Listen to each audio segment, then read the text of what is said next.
sementara paspor itu dilakukan penarikan terkait dengan untuk mencegah yang bersangkutan berpergian ke luar negeri.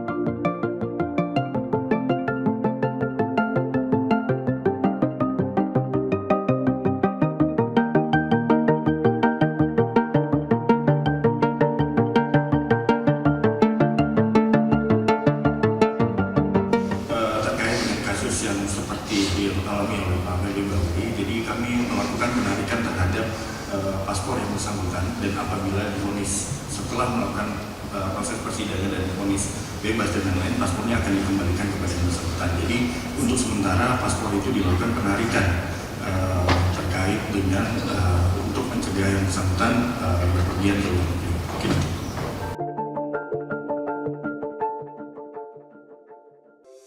Di antara banyak sumber informasi, kami layak dipercaya. Karena kami menggali lebih dalam, berpihak pada kebenaran, berpegang pada data dan fakta, agar layak Anda jadikan referensi. Kompas TV, independen, terpercaya.